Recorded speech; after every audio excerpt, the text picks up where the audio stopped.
Everyone, Dr. Brent Sebold here from Make It Happen. This is a semi-weekly series where we bring in rock star innovators from all over the place to talk about ways in which you can set yourself apart from your competition, regardless of what you might be studying at ASU or what you might want to study in the future.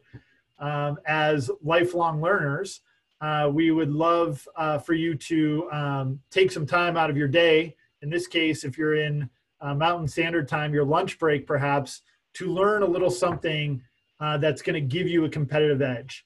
And oftentimes we talk about things that exist within the world of business, engineering, design, really any topic, but our common glue among all of our presenters is a focus on innovation and entrepreneurial mindset. So I myself, I'm a faculty member within our Ira A. Fulton Schools of Engineering. I lead our entrepreneurship and innovation efforts for these schools, and very psyched to be joined by my counterpart, Jared Byrne, in our W.P. Carey School of Business. So Jared is here. Jared, do you want to say hi to everybody?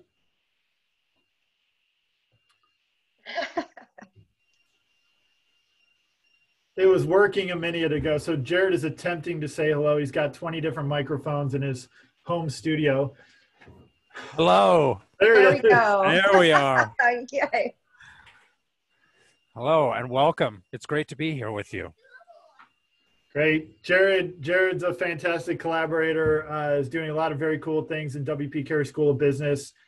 Business and engineering and design go together like peanut butter and jelly and bananas. So we're a great team. And actually, because of Jared and his hard work, I had an opportunity to meet our guest today. Melissa Swader is here. So Melissa, hello. Thanks for being here. Hello, it's Swader. You got it right the last time. I'm sorry. It's okay. I'm the worst game show host ever. Many of the students that come to these sessions know that already. So I apologize. It's no whammy, no whammy, no whammy. Pressure luck. Great. So, Melissa, I will let you give a formal introduction as part of your presentation. All right, here we are back. That was just a small commercial break. Sponsored by. Sponsored by. Hey, everyone.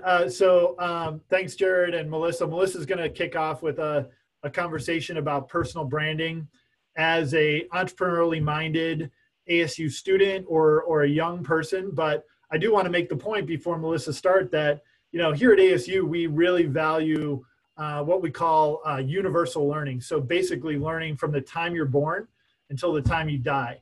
And, we believe obviously the core of learning happens during your younger years. And that's what Melissa's going to say is don't let, hopefully she's going to say, don't let opportunities slip past you as a young adult within the world of branding. So I'm going to let her obviously talk about that, but want to give a sneak preview as well to a couple of upcoming sessions we have in Make It Happen. So this coming Wednesday, John is here. John, if you want to say hi and wave.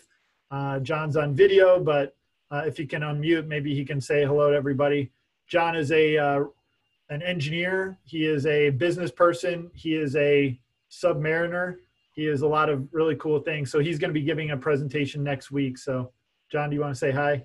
Hi, everybody. Perfect. So John, unlike many of you, is an older, sophisticated executive learner. So I'm hoping that he actually picks up some great tips from Melissa as well. And of course, we have my colleague, Eric Prosser from ASU Library. He's our engineering and entrepreneurship librarian. And you might not know that's actually a thing, but there he is. Hey, Eric. Hey, how you doing? Doing great. Good to see you. Yeah, good to be here. And Eric is going to be providing a Make It Happen talk later this summer. Eric, have you decided on your title for that presentation? I think a title was decided for me. It looks like one was put in the schedule there, so we'll just go with that. I forget what it was, though. We can change that, man. We had to go to print, and I was like, hey, there Eric's you go. dragging his feet, so. So how about this, Eric? let me know if you want to change that, but really glad to have you here.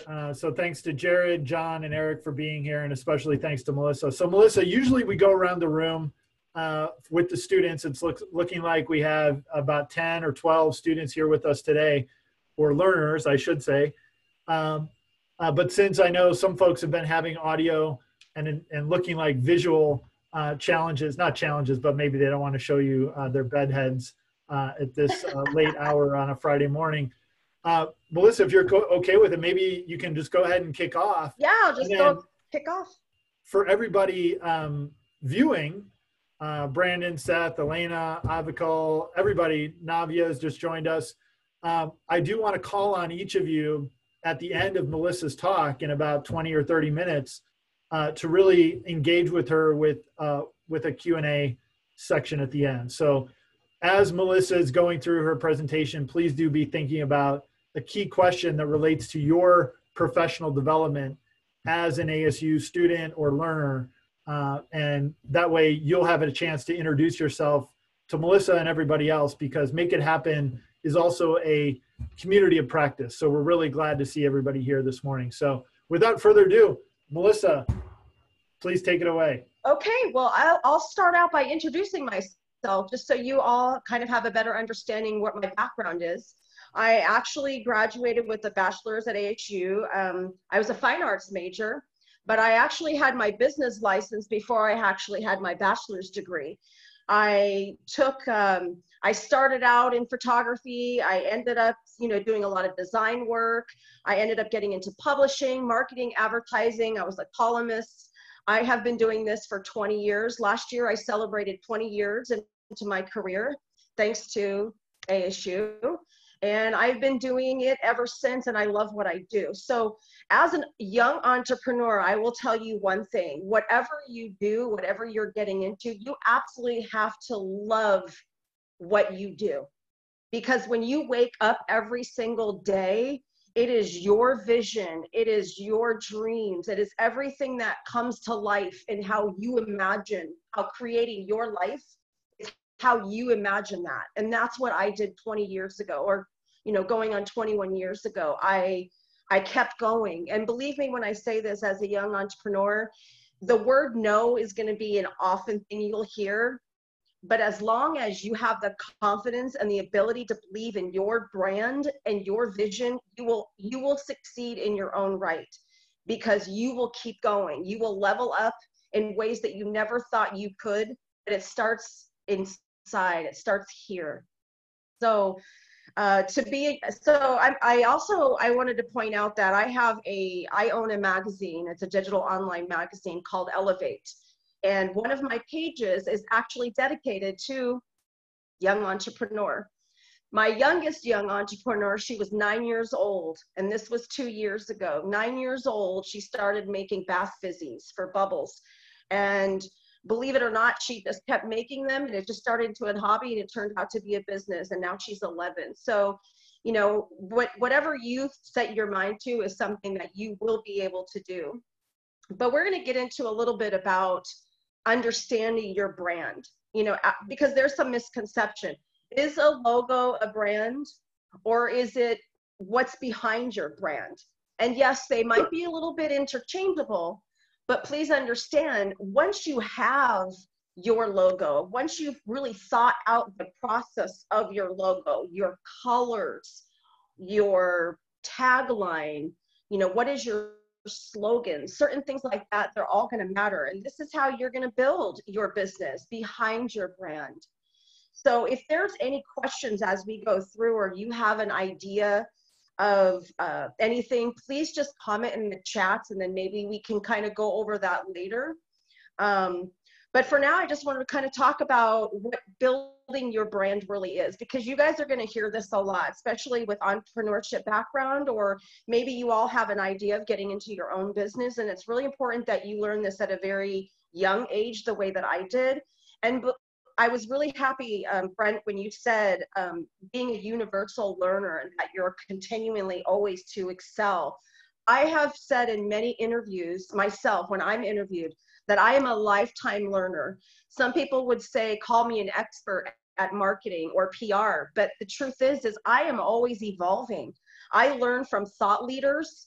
I learn from mentors the same way that you will learn possibly from me today.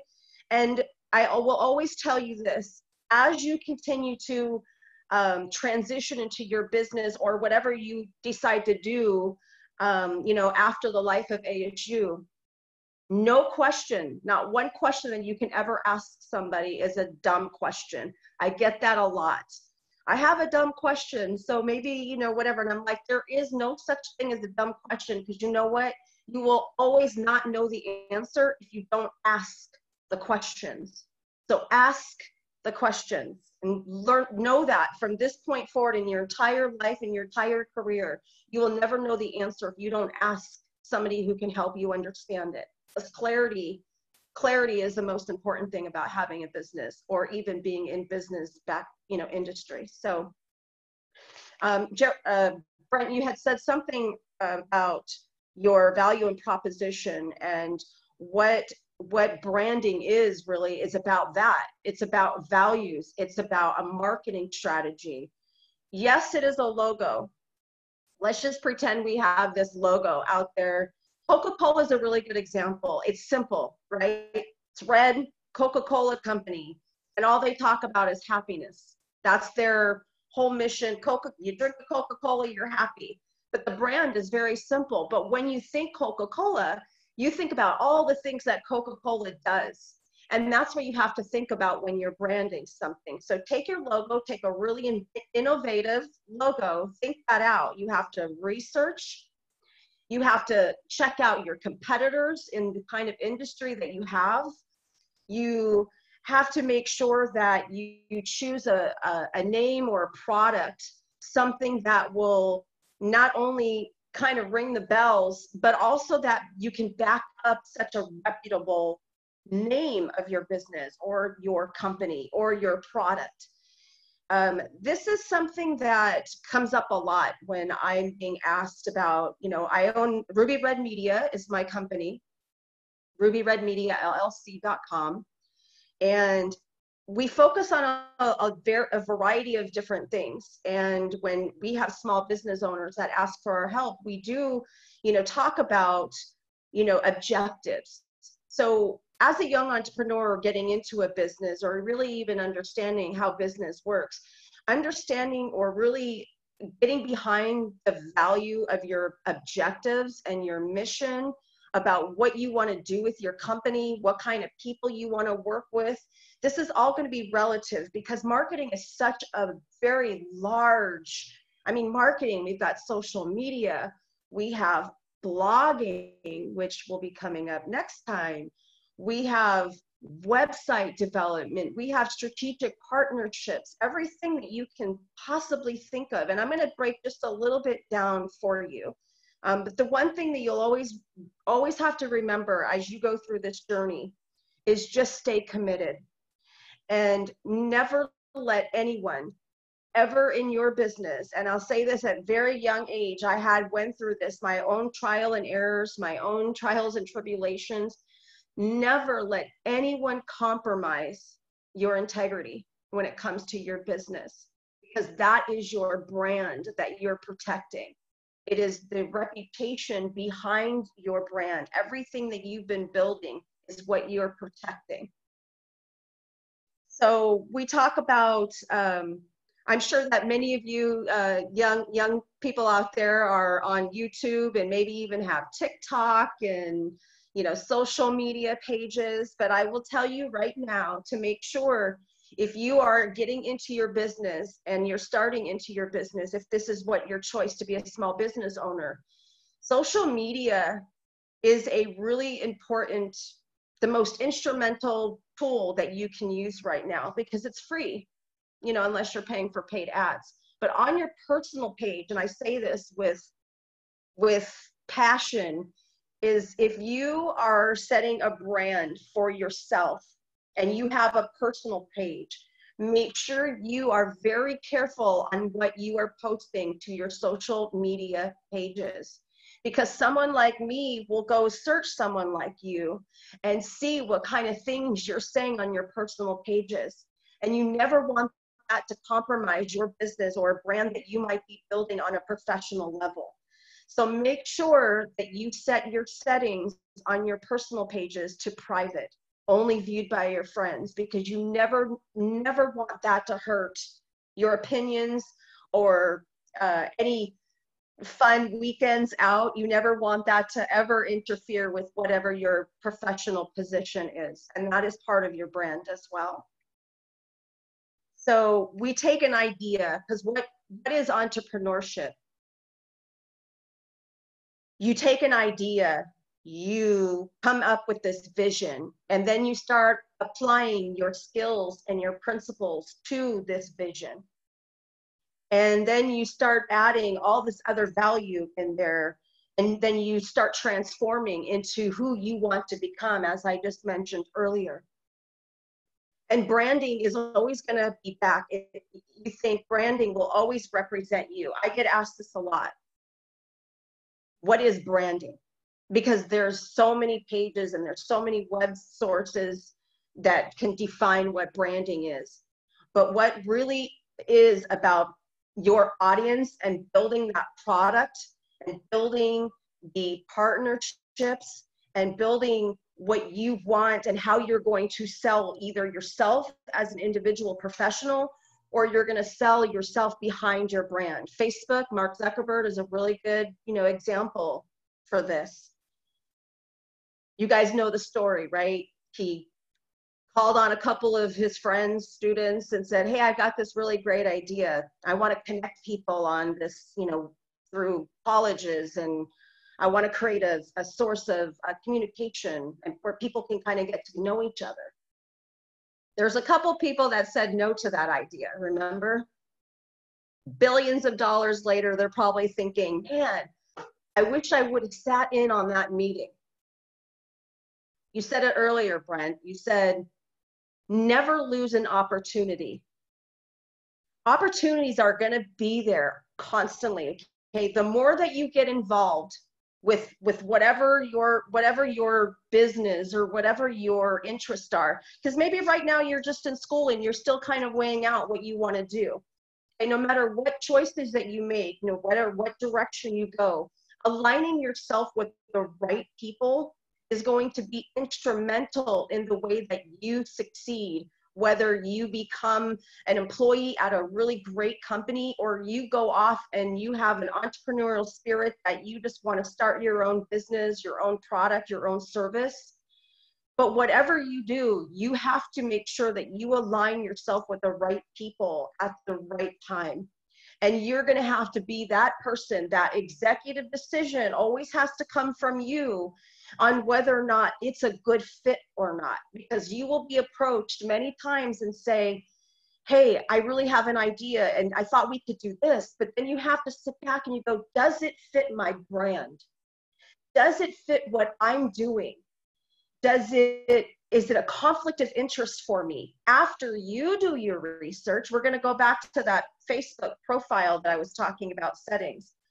After you've been approached to kind of do some sort of partnership or align yourself with another business, or maybe you guys are working together, you still, as a young entrepreneur or anyone who's in a professional executive, decision making, you have to do your own research and make sure that it aligns well with your brand, with your views, with your vision, because that could be a real conflict of interest. So make sure you always do your research. And I told Brent and told Jared earlier today that I didn't have a presentation. I didn't want to put anything together. You know why? Because when I started out as a young entrepreneur, I had to take notes. And if you can be a sponge of information and retain and obtain the more information from people, and you're writing in your own words, you're going to be able to interpret the way that you related, the way that what I'm saying to you is going to resonate with you. I didn't want to put together a presentation through PowerPoint or any other slides, only because starting out as a young entrepreneur and starting out in business is you have to actually do the work. So you'll always hear this. You give or you get what you give. So how often do you put into reflecting on what's best for you. You are all at ASU, right? I had to step back a little bit when I was at ASU myself. I had to think, what professors can I ask to get more involved in the fine arts program? What can I do? Can I, I was a photography major, so I spent a lot of time in the labs. And I thought, how can I transition myself or position myself into other opportunities? So branding is a part of positioning yourself, strategically positioning yourself to help build on your brand. Who can do that for you? Professors, other small business owners, strategic planning, your thought leaders. And you have to, I'm sure all of you have some sort of mentor. And if you don't, make sure you join the WP Carey's mentorship program. That's just a little plug, Jared. Just wanted to throw that in there. But because I might see you. But so we're going to go into just a little. I hope this is all kind of making sense, because I could just write and talk about all of this on a continual basis. So I have a book that's coming out here in the next couple months, and finally, and it talks a little bit about a lot of the things that I'm talking about, but it's what it really comes down to is commitment. You're going to get tired and you're going to fail a few times, but if you're not taking the initiatives to do some of these things, you're never going to learn. And the best way that you learn is making those mistakes and then finding a resolution on how you fix them, how you correct them. What is it? And if you didn't do well in, say, school, like you didn't do well in one of your class projects, there's nothing is stopping you from going to your professor the same way that you will move on into business. There's nothing stopping you in going into your boss or going into a mentor and saying, hey, I really need help. Is there something you can give to me or provide to me that would help me understand this better? Because I want to do well.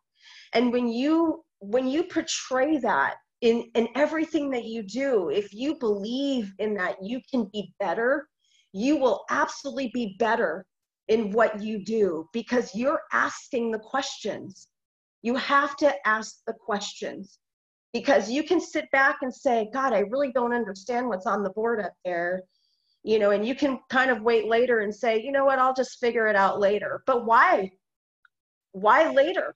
Find out right now while it's fresh on your mind. Find out right now while everything is fresh and people are discussing it and you're having a conversation. Communication is really important, because, when you are building your brand, when you're being interviewed. So for example, I get interviewed for commercial real estate. I'm a director at a top brokerage here in the Valley. And as a marketing director, on top of everything that I do, I get those questions, and I have to make sure that I'm saying exactly what I want people to know or understand about a top 10 brokerage in the state of Arizona. And everything that I do, all my PR statements, all my press releases, everything that we do, all the colors, very specific in your brand. Because remember, Coca-Cola is very simple. It's red, white, and black, right? So when you are developing your brand and your logo, think about the simplicity of it, or think of something that's catchy.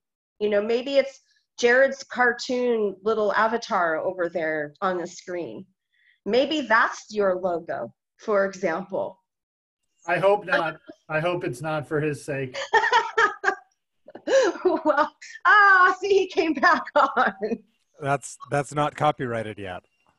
Okay, so there it is.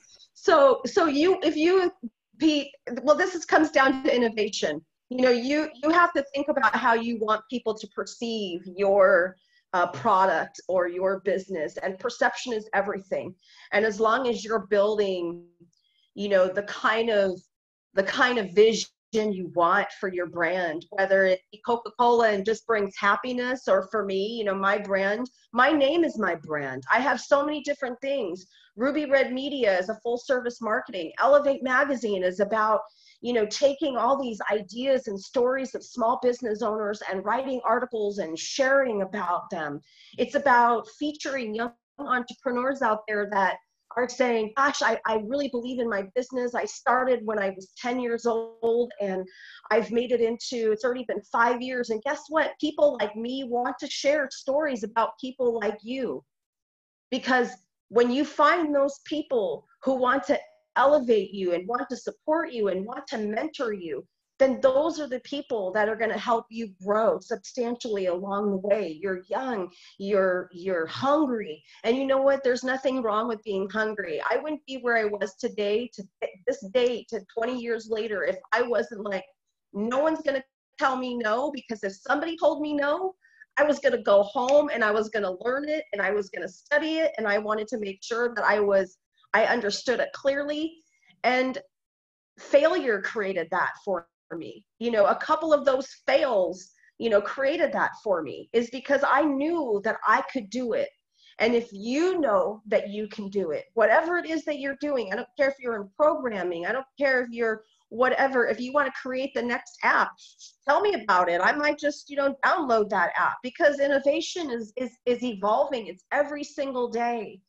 And this is what business is. We have them, you know, what's his, Evan was a fourth grader on YouTube, and he started critiquing toys, right? He just started to, and then all of a sudden, all these toy companies were like, well, Maytel, I'm going to send them my toy, and I'm going to have him do a YouTube video on that, and I'm going to pay him.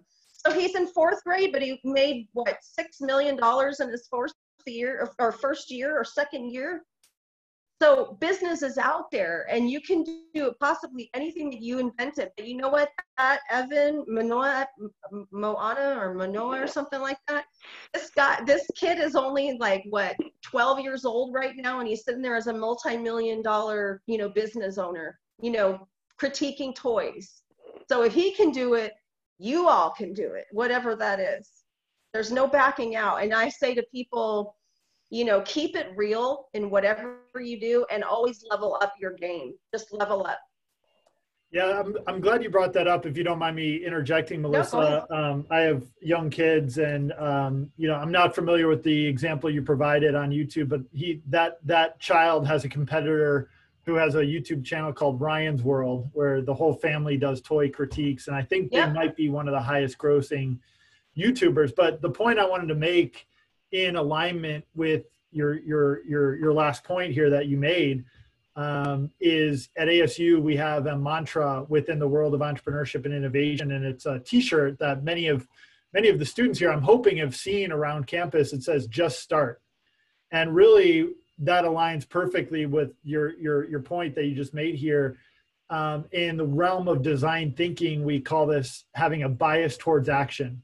So instead of overthinking all of the minutia and details related to a particular innovation, or in this case, you're describing your brand, the best course of action for everybody here is to just start, to put something together like Jared has done. Obviously, it's half-baked, right? I mean, his avatar is not perfect by any means, but what he's done is he's put it out there in the world. Jared, by the way, we have a lawyer here. Eric is a practicing attorney, so he can help you with the copyright and all of the legal aspects of protecting your likeness internationally. Right, Eric? I mean, I'm not practicing attorney. I'm a recovering attorney. Yeah. So anyway, but I've got enough experience to get you in the right direction. I can tell you that. Good. Yeah, so Jared's branding, you know, is a great example in that he's put something out there for consumption, and Melissa loves it, and I have problems with it. All of that represents data that Jared is collecting from the marketplace, positive, negative, everything in between. So Melissa, I'm so glad you brought up that point of having this bias towards action, to just start. It's not enough to think about it. You actually have to act. And that is one of the key learning outcomes for everything we do at Arizona State University, and especially within this realm. So real quick, Melissa, for those that have joined recently within the last few minutes, I'd love, if you're open to it, to kind of pivot and invite some of the students to ask some clarifying questions, because you covered a lot of ground. And by the way, I put in your 2 URLs, your websites that you referenced throughout your talk, and I'm confident that many of the students took a look. Beautiful, beautiful stuff. We can clearly see your color palette is very Coca-Cola, red, black, and white. Yes. So being an ASU Sun Devil, we're thrilled that you didn't choose blue, white, and red like the Wildcats. But just to recap, tell me if I got this right. You started by saying, love what you do, and your love will influence your brand. You must also seize opportunities. But the key thing you mentioned there was seizing opportunities that are in alignment with your love, with your passion, and ultimately your brand. So you have to be selective about which opportunities you seize. And then finally, you rounded out and you said you have to make a commitment to act. And as you're acting, don't ever hesitate to communicate, both visually and verbally, and all forms of communication. So hopefully I didn't butcher your 3 talking points there, but I think they're fantastic. And I'm curious, because Brandon was on earlier, and Jared, I know this is your wheelhouse too. By the way, Jared has spent a lot of time working with IDEO, which is one of the leading design firms nationally. I don't know, Melissa, what your take is on IDEO, but I know Brandon Chan is with us, and I know he's actively kind of inventing in various spaces, as is Elena Darling is here too. So I don't want to put people on the spot, but if anybody has specific questions related to the main points that Melissa just shared, please do unmute yourselves. And if you're willing, share your video. But and Lucas chimed in with a question on chat as well. But Jared, what's your reaction? Did my summary hit the high notes that you had captured? Yeah, 100%. I love this. And the bias toward action that you've both talked about, just getting out there and doing it, is so valuable. And there are experiences all over the place. And I can share experiences myself, but whatever. I don't know if anybody's been paying attention to the news and the website ncov2019.live. There was a student, I want to say high school student. He was home and he said, I'm really bored, but I know how to code. So he made a website that tracks he doesn't get any data himself. He pulls data from the World Health Organization, and he just made a map of where the COVID-19 is happening most. And there's a brief survey that you can fill out that tells you your percent chance. And so he used other people's content and just created a website. He is getting 3 million hits a day on his website. And over the summer, it was some astronomical 30 million, 300 million or something like that. That's 100 days. And I don't know if we've been in lockdown that long. But he's already been approached. He's had corporations reach out to him. There was a venture capital firm that reached out to him and offered him $8 million to just buy the website off of him. And he said, no, I'm not doing it for that. But this is just somebody who had a bias to action. He was sitting there. He said, I've got a skill set. Here's a problem in society. I'm going to gather everyone's information and do it. And he is now, he is pretty much like the examples on YouTube, EvanTube, and that you've used. He's setting himself up for life. And he said, I'm not selling this, but he said, I know that anything I do in the future, any venture capitalist will sit down and listen to me because I've just proven myself. So I love what you've both said, and this bias toward action. Just get out there and do it. Mm-hmm. Hey, thanks, Jared. Melissa, Lucas asked a question in chat. I'm sure you can see that there. Yeah. I won't read it word for word, but maybe you can respond to Lucas. And Lucas, thank you for contributing on chat. We'd love to see your face and hear your wonderful voice, but certainly appreciate you chiming in on chat. Andrea as well. Andrea, thanks for joining us. You look like you are into your profile picture Seems like you might have a good branding sense. So any question you might have, please do, all of you, feel free to chime in.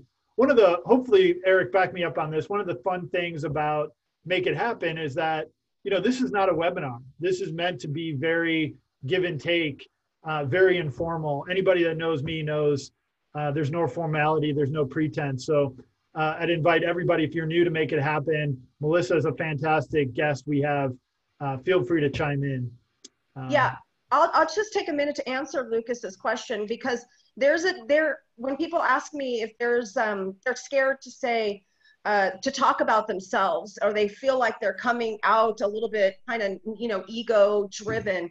I get this a lot on Twitter, and here's from a marketing background or from just a PR background. If you're not talking about yourself and you're not telling people what you've achieved or what you've done or what you're about to do, like today, if I went to Facebook, said, oh my, I'm really excited, I'm going to be, presenting, at ASU, co-curriculum, course here on the website. Well, guess what that does? Somebody might read that on my Facebook page and say, oh, I didn't know she gives presentations. I didn't know she was doing that. Or if I just, sent out a press statement, about a Facebook group that I just created back in January, but I just announced it a couple of weeks ago. It's been published 5 times all across the country. So if you are not talking about yourself or your brand or what you're doing, how will anyone know? So there's a way that you can talk about your product or your service, or even you. You want people to know what you're capable of, like just what Jared said. This guy was like, look, I got a skill set. I'm going to use it on board. This quarantine life is killing me. What am I going to do? Well, I'm going to do this instead. And look what he did. He just set himself. Remember what I was telling you before? When you do things to position yourself for opportunities, he just nailed it. He did exactly what I was saying earlier. And if you have, a business or even just a product you're working on, talk about it, share it. You know why? Because the comments that you get, the engagement that you will get help you. They will help you maybe present better. You will get what resonates to your viewers is how you sell yourself, how you sell your brand, how you sell your product. So don't ever feel like you can't talk about what you're doing, because the more it's talked about, the bigger your brand becomes. Fantastic. John? I've got a comment. Melissa, I think you got some really good points, and I like the concept of just start. But I think that what you've got to consider, though, depending on what you're doing, what your product is or what your idea is, there's always a balance between just start and the devil's in the details. So if you just start but you forget the details, you could trip over yourself. If you focus on the details, you may never get started. So one approach to do that is to do a little thought experiment before you just start. A thought experiment that should only take a couple of minutes. You say to yourself, okay, under no constraints, what would I do? That gets you over to the devil in the details. You're going to all these details you're going to go through. And then you say, okay, you put those on one side of your brain. And then you say to yourself, okay, now there is a real world constraint. And the constraint is I need to do something right now. So then within that series of devil in the details thoughts that you've put out there, you now can start out not ignoring the details. Because if you don't ignore the details, particularly on big stuff, like the Tacoma Narrows Bridge or something like that, you jump right on it, the bridge might fail. So I think that it is worthwhile to think about the details, but you really have to avoid analysis paralysis. So you need to look at both of those. You can't throw one out and do the other. You throw out just start, look at the details, you'll never get started. Throw out the details and just start, you might wind up tripping over yourself. So this is definitely about strategic planning and implementation. Mm-hmm. You have to cross your T's and dot your I's. There's no doubt about that. This is where your business plan comes in as an entrepreneur or as a small business owner. You definitely need to, put everything out there and make sure that it's not going to conflict in any ways. Absolutely great point. And yes, Andrea had mentioned it's not bragging if it's based on facts. And that, my friend, is what PR is. based on facts. I love that. I'm going to use that. It's not bragging if it's factual. Sometimes my ego gets in the way of like sharing really good data with the world. Anyway, thanks, John. Really appreciate that insight. You're absolutely right. Sorry, Eric, I think you were going to chime in too before Melissa took on Lucas's question. Oh, was it Andrea that said that in chat? Andrea said that it's not bragging, it's if it's based on facts. That's cool. Good one, Andrea.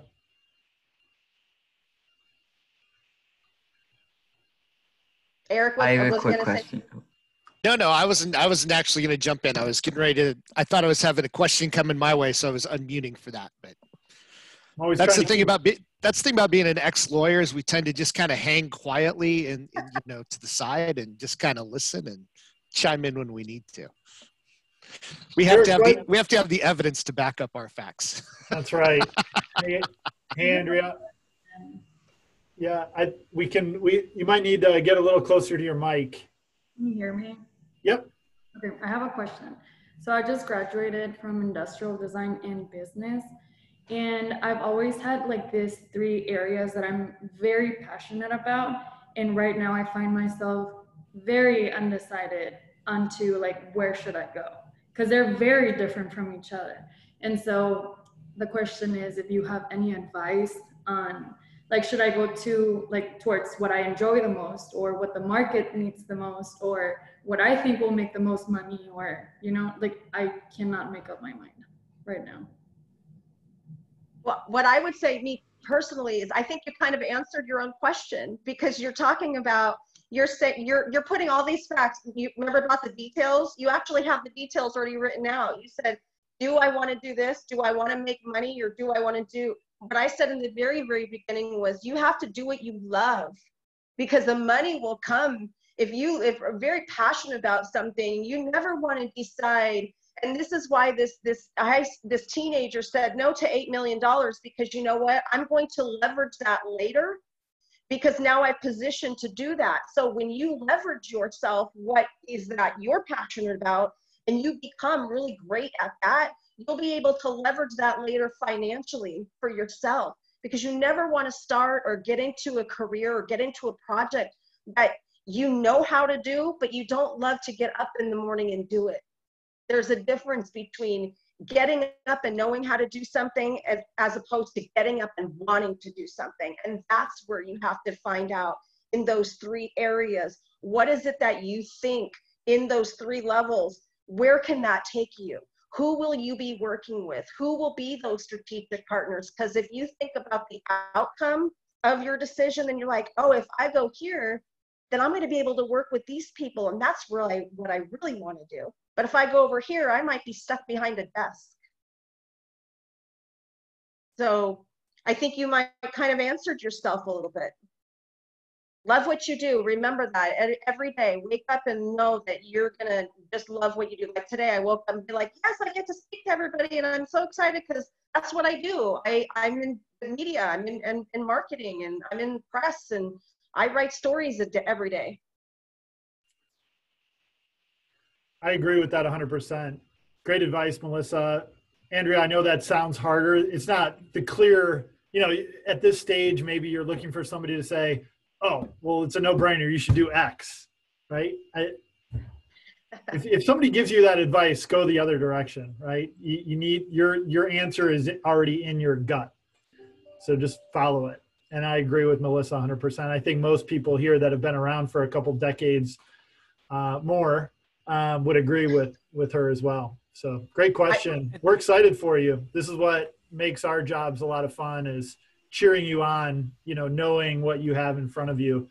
And expertise does not take long to develop, right, Melissa? I mean, you become an expert in a very specific subject in, I think, I don't know the exact amount of time, but I think it's somewhere in the ballpark of like 8-ish years. I don't know, maybe that's too long. I can't remember. If anybody else knows what the common, you are an expert in X after so much time and practice, it's actually a blink of an eye in your life, Andrea. So commit to something that you actually love, and you'll never work a day in your life. And can I also just say, just to add in, don't be afraid. Don't be afraid. If there's 3 great options, sometimes all 3 of them might be great. And I've learned as well that when I was graduating from my MBA, I was paralyzed because there were all these different routes. And did I want to go corporate? Did I want to go? And they might have all been great. And sometimes I picked the wrong one, but then I know very clearly after a year or 2 years that that is not what I want to do. And I'm able to pivot. So have that entrepreneurial mindset that we talk about at ASU so much. I'm not telling you don't dive into something and do something that you know you're going to regret, but don't be afraid. If there's 3 good opportunities, I would say it's worse to sit on the sidelines and look at all 3 than to pick what you think is the best one and figure it out. Mm-hmm. Great. Other questions? Thank you, Andrea, and keep going too. You have the floor. Thank you for all the advice. Thanks. How many more? Do you have like 20 more questions? Hi. Oh yeah. Hey, Manashi, how are you? I'm good. I have a question that how to deal with competitors. So,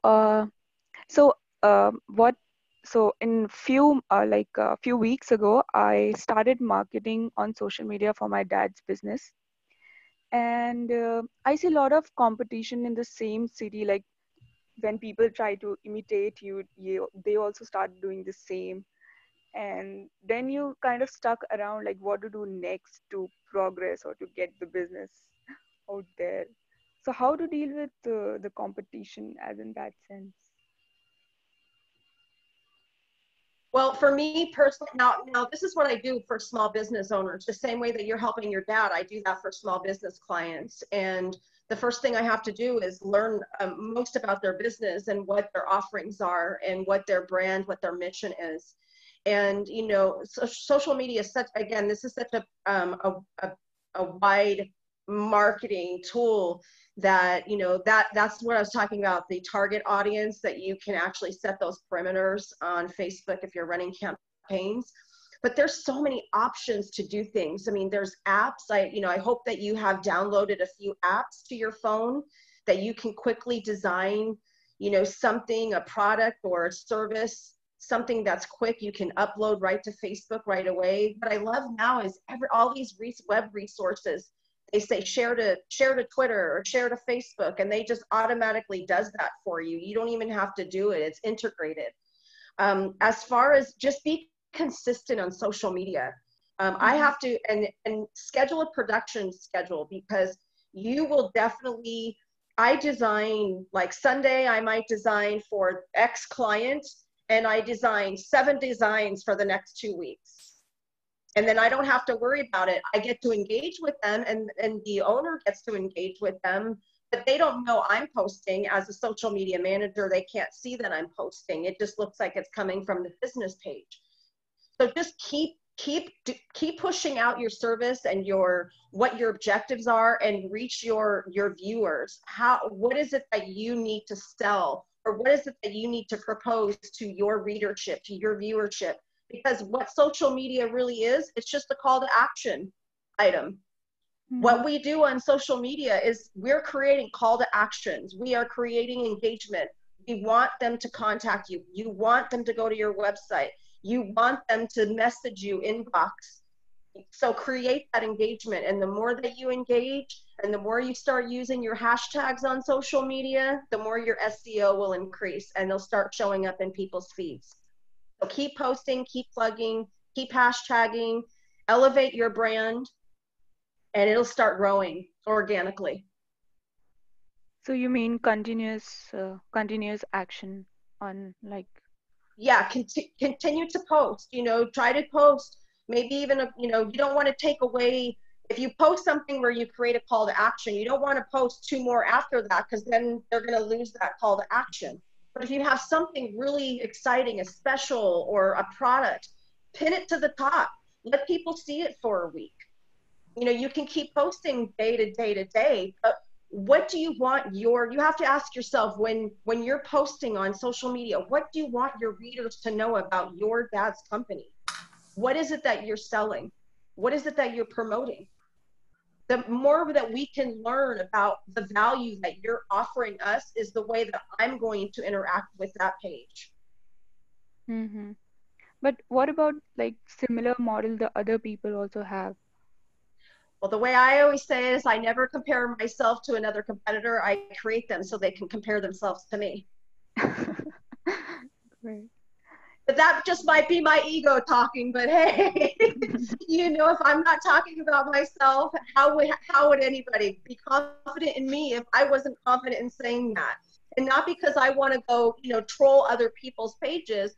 I might want to know what they're doing, but I want to be so different than what they're doing. I do exactly the opposite because I want to be unique. I want to build my brand.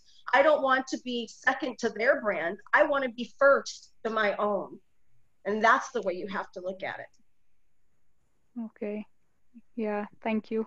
You're welcome. Thank you so much. Right. Just a quick thought. I think, Manishi, you need to look at your father's product and ask yourself what differentiates his product from the rest of the pack. Just very quickly. And once you get that, that's your message. And then you take what Melissa said in the vehicles and you just push that message any way you can. But you really do need to think through, why would somebody pick my father's product and not another one? So differentiate your product from the rest and then follow Melissa's advice. I think you'll be fine. Great tip, John. That's what we call, Menashe, a unique value proposition. That's or many of you have probably heard the term secret sauce. So unless you're making hamburgers, you might not have an actual sauce, but that's exactly what John is saying. What is the unique differentiator that your dad's business does better than any other in that industry? And it's usually, if he doesn't have something, you'll need to help him figure that out. Hey, Gabe, how are you? It looks like you're unmuted. You want to say hi? Yeah, well, I have a couple of secret ingredients for my barbecue that I don't tell anybody about. So you just have to try it on your own and tell me if you like it or not. You have but a kind of secret sauce. Oh, yeah. The brown sugar. Everybody says brown sugar. That's got to be it. Dr. Pepper. Brown sugar is for my pork. I don't put that on my brisket. But I was right. for Menashe, kind of following up on what Menashe said, do you try to develop like a strategic plan for your marketing so that you're not, or is it kind of more fluid and engaging? So you say, well, next week I'm going to put this on sale. Next week or the week after that, I'm going to try to push X. The week after that, do you try to develop some kind of strategy like that and plan, 4 or 5 months ahead, or is it more improvisation as you go along? It's like more improvisation, like whatever is there, we kind of just put out. Hello? And so for Melissa, what do you recommend? Do you recommend having a long-term plan, or do you recommend doing more on the spot improv ads or improv kind of things? Well, without knowing the nature of the business or service, it's really hard to say. But you can post impromptu, based on what maybe you're doing that day. But at the end of the day, you still have to back that entire brand, and you still have to lead. Again, you still have to lead your viewers back to your website, or back to, I don't know if you have a store. It could be different. You might have a store on Facebook. You might be, putting out product where people can order right from your store. Do you have an online payment account? Do you have a landing page to a website? Remember, everything you do on social media is supposed to take you somewhere else. Okay, I'm going to read what you're saying, but where do I go after I read your post? In all of my Facebook groups and my pages, I think I have maybe about 55, I don't know, maybe it's growing, something 1,000 followers, 55,000 followers. And every single group is different, and every single business pages is different, because I have a different it's a different business. It's a different direction and the different directives. And I have to plan according to what I'm selling. So if I'm selling a marketing service, then I have to talk about my marketing services. I have to talk about social media management, what unique value I can do for your business and how I can grow your following. Whereas maybe for you, if you have product or a service, then I'm going to be posting about the before and afters. I'm going to be posting what my service will bring for your business or bring to you. So you have to just plan accordingly. And this again goes down just to strategic marketing. It goes down to your strategic plan. But once it could change. Your overall brand could be the same, but it can change from week to week to week on what kind of content that you're putting out there. But the idea of posting anything is just making sure you're posting valuable content so people can engage with that. And there was a question about the same thing that kind of segues into this. Is Seth had asked something about, how do you determine, a branding or company image? And that really is a really great question. I always had a hard time, when I first started. I designed Photo Inc. was my first business, and it was a picture of a pen, and it had ink on the page. And I wrote that because I'm a writer, and I also do photography. So I kind of combined the two, Photo Inc. And then I actually put the splatter on the page. And it actually got me more attention. I think I can still find it on the internet, because once it's on the internet, it never goes away. So I can find that from probably 20 years ago, 15 years ago, however long that was, with that logo. But it's still out there, and I love it because obviously when I was promoting that brand or that logo, I used all the things that I could have done to spike that SEO and keep that relative. And it's still relevant today, even though the business is now called Ruby Red Media. It's still important. So when you determine your brand or your company, just remember, think visually how people will engage with that, how people will resonate with that. Okay, thank you all for the great tip. Yeah, that's thanks, Manashi, for your questions, and Gabe's for chiming in, and Andrea and Seth and everyone. Thanks everyone, and most of all, Melissa, great tutelage for all of us in this sometimes mystical world of marketing and branding. So really appreciate you being here. And as Melissa hinted during her talk, take a look at the Make It Happen webpage. Melissa is going to be back with us later this summer. So if you enjoyed this dialogue as much as I did, please do make plans to join us for the Melissa's next session later in the summer. And again, Eric will be here coming up, and John will be here next week, I believe on Wednesday. So Jared, thanks everyone. Really appreciate it. You guys are great. I have a quick question. Thanks. I have a quick question. Oh, sorry. Hey, real quick, Abigail, I apologize. I'm going to have to end the Zoom because I'm double booked at 1 o'clock. So I'm going to have to cut the Zoom out. But Melissa, would you be willing to share your email with the group? Yeah, I can share it right now. It's just Ruby Red Media. Okay. And nails don't help when you're trying to reach far away, just so you know. Yeah. So, okay. I think that's it. Ruby Red Media LLC @gmail.com. Thank you, Melissa. And Abigail, I apologize that we didn't have time to get to your question, but please do copy Melissa's email and follow up with a question for her directly. If you have a question about anything else at ASU, you can always reply to both Melissa and not the other Melissa, Melissa Stein, who you received a reminder email from last night. You can always ask Melissa and I to point you in the direction of any of our speakers, any of our co-hosts, and we'll get all of your questions answered after the session. Thank you, Melissa. Bye-bye, everybody. Thank you, Melissa. Thank you. Oh, you're supposed to use the clapping icon. I get it. Thanks all. Oh. Bye, everybody. Thank you, Melissa. We'll follow up soon. Okay. Take care. Go Devils. Go Devils. Go Devils. See you, Gabe. Bye, Andrea. Bye, everyone.